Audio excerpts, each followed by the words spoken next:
The hills are alive with the sound of mealybugs. Welcome to the Spring Plantuber tag.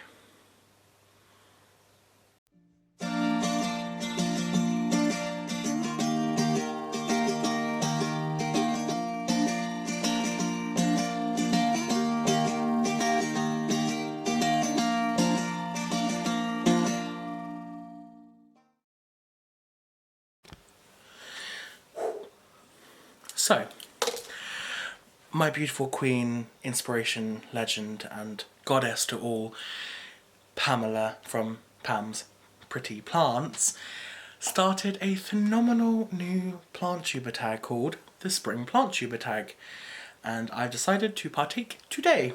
So, there are some questions, and whilst we're answering said questions, we are going to be doing some showing and telling. We are going to regale the stories of horror and triumph throughout the winter time.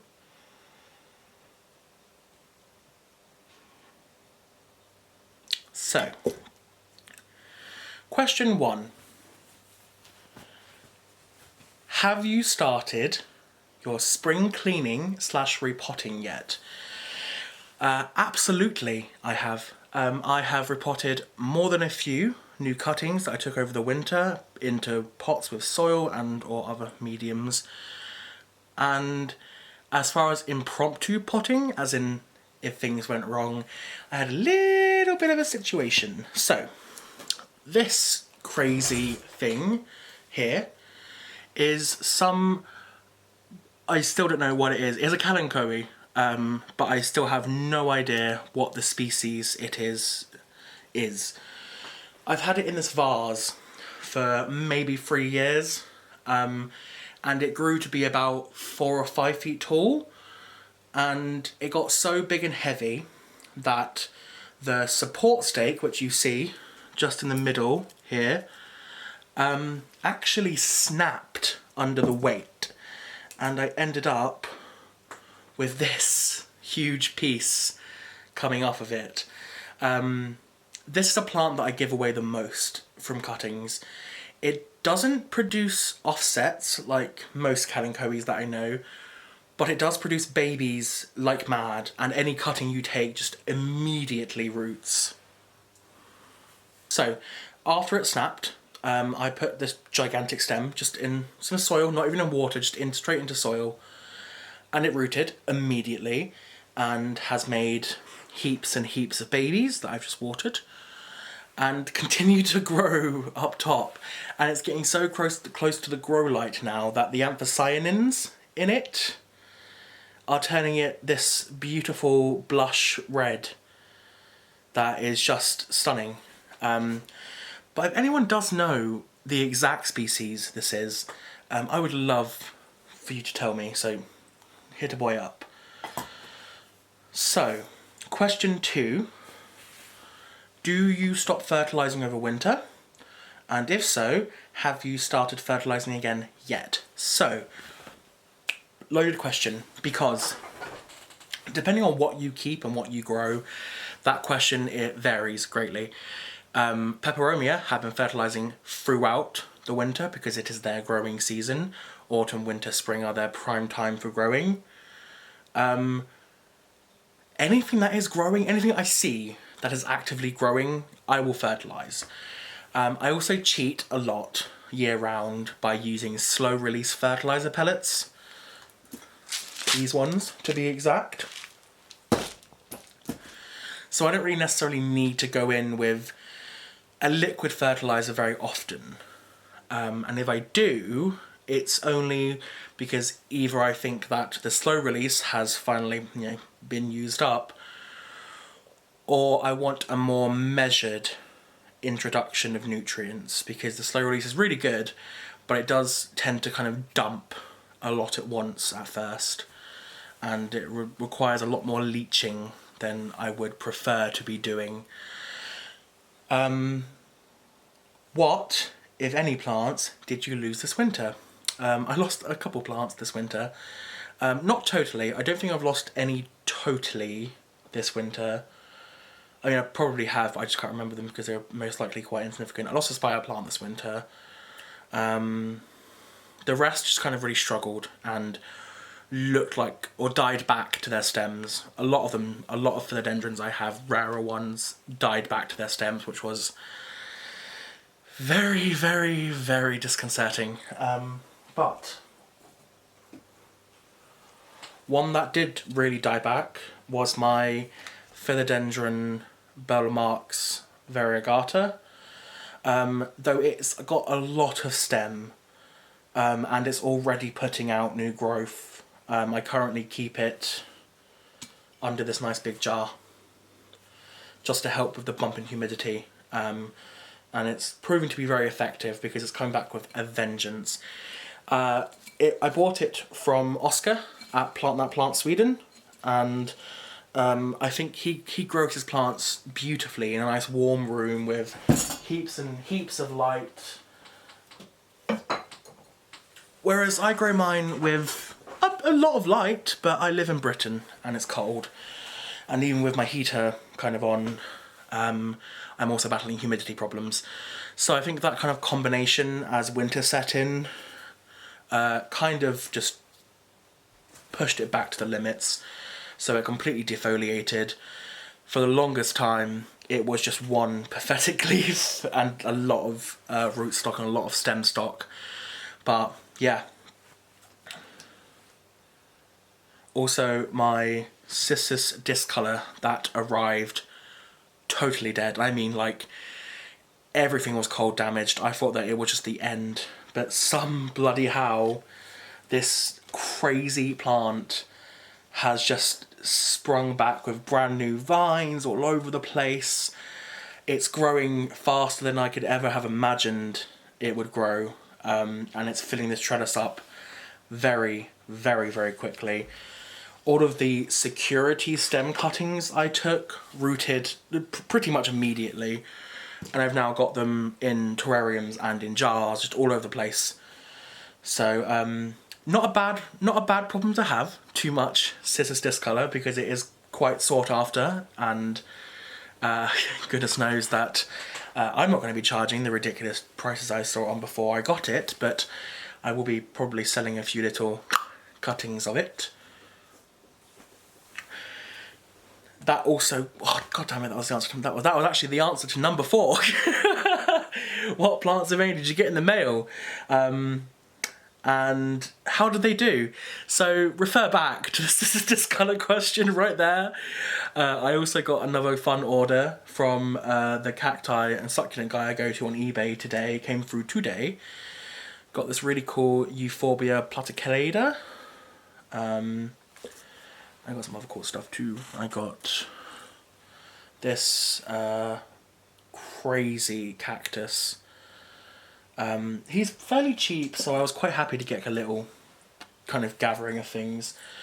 This Cotyledon, Choco Line, and the most exciting thing from the order, most likely, was the Xerosissius stangii that I got.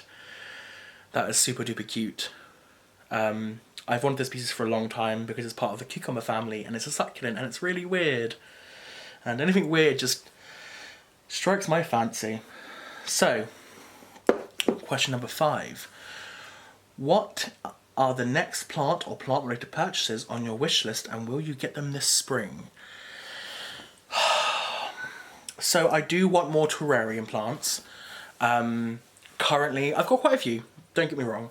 I've also just ordered a few new carnivorous plants for terrarium, some pigwiculars and draceras. But I want more variety, because currently I'm kind of reusing and using the same plants. Lots of Java moss, lots of jewel orchids of the 2 species that I keep, lots of Ficus pumila, lots of Selaginella, lots of little ferns, lots of peperomias, and I want more variety to use. So I'm thinking that I'm going to get some more jewel orchid species, some Dosinias, some other Macody species that are around, and potentially some more foliage-based terrarium plants, like maybe some plainer Phoetonias. I've got one little Phoetonia that I keep in a humid house with my seedlings and stuff, but it's quite bright. It's more of a centerpiece plant for a terrarium. I want more kind of background plants to kind of have growing on hand. And I caught the Hoya bug.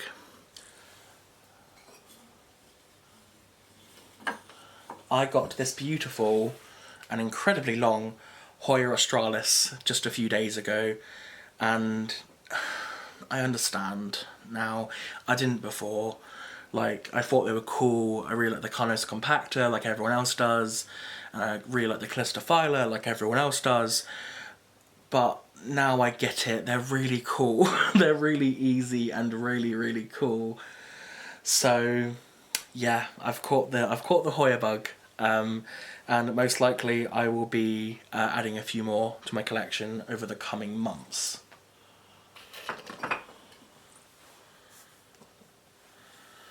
Question number 6. Did you have any life-saving tricks or tools that helped you and your plants survive? So, this is going to sound really gross. My fingers. You can do so much as a plant parent with just with your magical senses. You can feel leaves. Do they feel turgid? Do they feel healthy? Do they feel wilty? Do they feel soft? You can put your fingers into the soil. Does it feel kind of gross? Does it feel kind of stodgy? Does it feel really dry? Does it have a weird smell?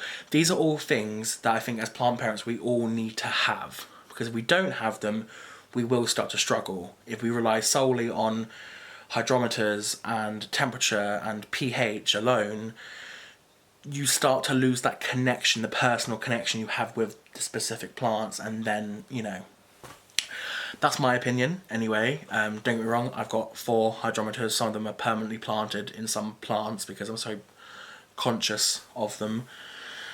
But use your senses, folks. They're important, and trust me, they will not fail you. 7. Question 7. Do you put your houseplants outside for the summer, and will you this year? I abso-bloody-lutely do. I actually have convinced Pam to do it this year for the first time because of the insane growth you get. I put my Ficus lyrata out last year as like a tester. It not only saved my Ficus lyrata from the horrific diseases, plural, that it was battling, but it put out 2 branches just from being outside. So this year, all of my ficuses are going outside. I'm putting out, not my variegated monstera, because I don't trust the folks around here that much, but my other monsteras, my adansonii, they're going outside. I put out loads of succulents for the summer. Some even stay there throughout the winter and just go dormant. But yes, I absolutely bloody do. You can't beat the humidity, airflow, and the natural water that you get from leaving your plants outside in that. It's amazing. Question number 8. Did you have any pest issues over winter, and if so, did you conquer them? Had quite a few pest issues this winter, particularly. Had a lot of new ones for me. Scale was brand new for me, and that is super fun to be dealing with. I get my usual bouts of mealybugs on the succulents and the philodendrons. And of course, my croton has just had spider mites since forever. It's just a matter of battling them back. It's growing really well now, so it just obviously doesn't care that it's covered in spider mites. But yeah, scale was definitely a new one for me, and it is difficult. The ladybirds I usually bring in to help with my mealybug population control do nothing for scale, so it has been a manual removal situation, and I can't use pesticides because I've got other insects that I keep as pets. So, super fun. 9. Show one plant that thrived all winter. That is actually one that I did not really prepare for that much. So it could be cheating because it's under glass, but my Macodes petala has done nothing but grow and produce babies and just be the most incredible little bush of lightning strikes that ever was. and it's actually about to go into flower, and I'm very excited because I've got some stamen from the Ludisia discolor, and I'm going to cross-pollinate it with the Macodes petala.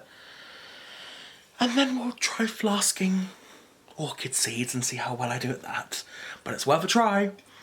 But yes, this has thrived all winter, as have all of the cuttings and bits and bobs that I've got around. 10.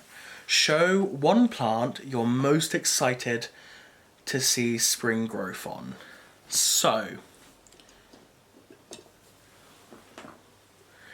my melanochrysum has already laid the groundwork for a very successful growing season as it is, but I can't wait to see what it does over the next few months. From keeping that leaf that should not have been kept, the one that came with the fresh cutting that should have died and didn't, and just kept going and is now sustained, I can't wait to see just how it does over the next few months. And I know a lot of people are probably going to say philodendrons, and rightly so, they're bloody amazing. But melanochrysum has been like it has my heart. So I can't help it, really. I really can't help it. So, that was the spring plant tuber tag. I would like to personally thank my queen, goddess and inspiration, Pam, for creating the tag and inspiring everyone to do it. And I would also really appreciate it if you guys would go and check out her new beautiful merch, because it's really fucking cool. Really, really fucking cool. I will actually leave it linked below. If you just have a little click, have a little look, see what you like on there, because the humidity hose, I may or may not have ordered one or two myself. So, thank you for watching. Feel free to like, comment and subscribe to join the Deathly Cult. And I will bid you goodbye.